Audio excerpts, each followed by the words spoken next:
Some mornings you can smell trouble in the air before you ever see it. That day, mountain mist clung to the pines, and my coffee was still hot when a spotless white BMW rolled up, blocking the old gravel path I grew up calling home.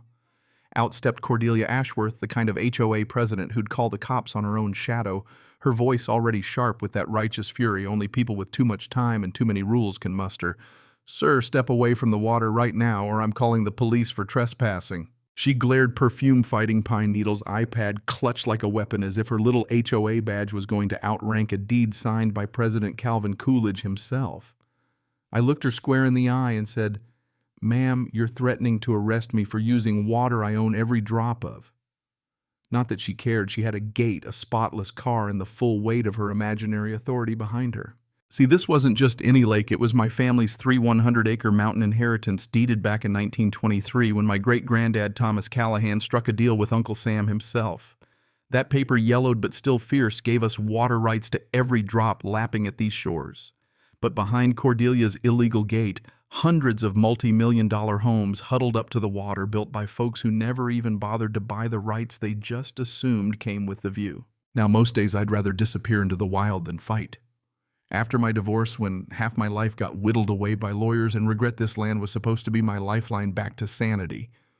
But instead of peace, I inherited a war. Cordelia ran the HOA like a queen, 8 years strong, ironed bob haircut, never ruffled by mountain wind. She rolled in from Connecticut with a corporate resume and a 47-page manual telling everyone how high their mailbox should be and what kind of dogs they could own. Her BMW's vanity plates read Serenity, subtle as a slap. Back in the 80s, a developer with more ambition than sense built cabins around the lake, then mansions, then gates, layer upon layer of exclusivity, until they'd convinced themselves they owned everything they could see.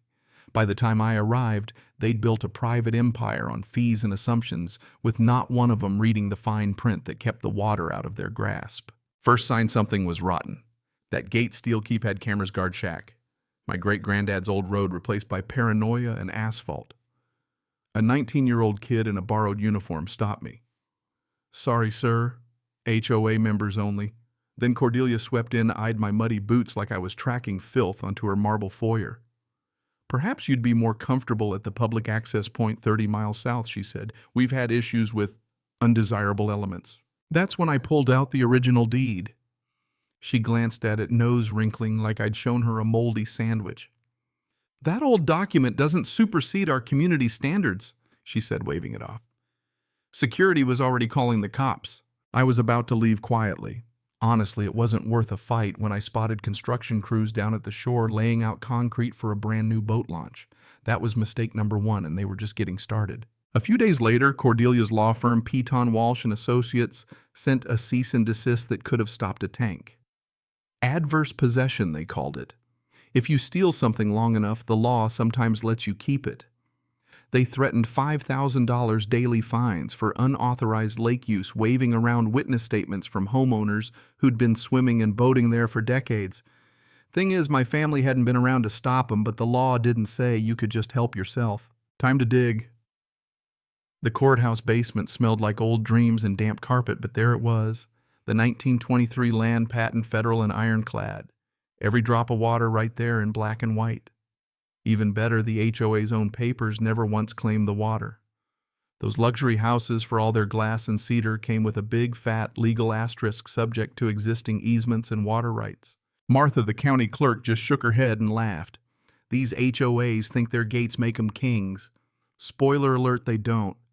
I spent hours mapping every illegal sign, every new boat ramp, every pile of gravel dumped into my lake. But what twisted my stomach was the math: 37 years, $400 per homeowner, $75 million stolen for access they never owned. I filed complaints, sent copies to the local paper called the Water Board. Cordelia's retaliation was swift emergency meetings, flyers warning neighbors about legal predators, and a growing sense of panic on both sides. I kept showing up. That's when I met Jake, the guard kid, more interested in surveying than shaking people down. "Ms. Ashworth called 4 times yesterday," he muttered, eyes darting. "She's really stressed." Meanwhile, the construction crews worked overtime, diesel fumes choking the air that once tasted clean. I logged everything, time-stamped photos, GPS coordinates, piles of evidence. They figured a scary letter would run me off. Instead, they handed me a case no lawyer could poke a hole in. Cordelia ramped up the drama, spreading my face all over the neighborhood, calling an emergency safety meeting with a telephoto shot of me fishing. Apparently, I'd moved up from undesirable element to legal predator. But then Griffin Mohouse showed up on my porch, retired contracts. Attorney, eyes like river stones, folder full of guilt. Mr. Callahan. I owe you an apology, he said. He'd bought in back in 2019, trusted his realtor and the HOA. Now staring at the same deed language, he realized he'd been sold a lie. Griffin dug into water law and found what I already knew first in time, first and right. My family's claim trumped every HOA rule by federal law. He offered to help pro bono, half out of guilt, half out of professional curiosity.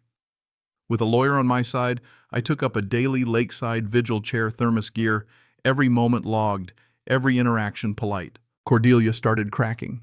One morning she stormed up, called me a harasser. Deputy Martinez arrived. I handed him everything, deed documents, weeks of logs. He nodded. Ma'am, this gentleman has every legal right to be here. You may want to consult your lawyer. Word spread. Secret Facebook groups popped up. Board members resigned. Some started talking quietly, but enough. Cordelia's empire was cracking. They tried blocking my access with boulders, called it emergency erosion control. They bulldozed through protected wetlands I'd already mapped. State Inspector Kowalski came out, found enough violations to trigger federal charges and six-figure fines. The HOA's corporate shield gone. Now it was Cordelia's house, her savings, her name on the line. Then came the helpers you never expect.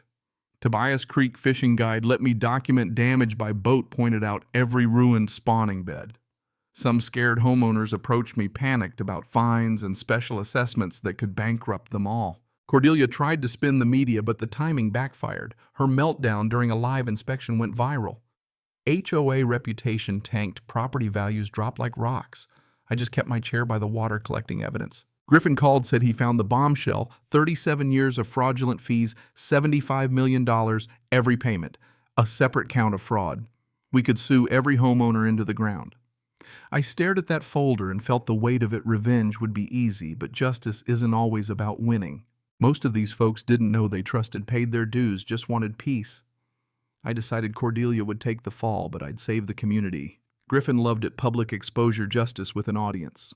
We flooded the authorities with evidence, let the fines pile up, set the stage for the annual meeting. Cordelia grew more desperate, early morning harassment crews blocking my routine.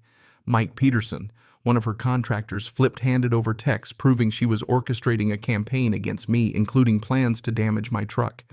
The evidence was airtight. Then came the big day. 347 homeowners, news cameras, law enforcement, environmental inspectors all crammed into the community center. Cordelia tried to bluster her way through, but then the inspectors stood up, laid out the environmental crimes, fines, and looming federal charges.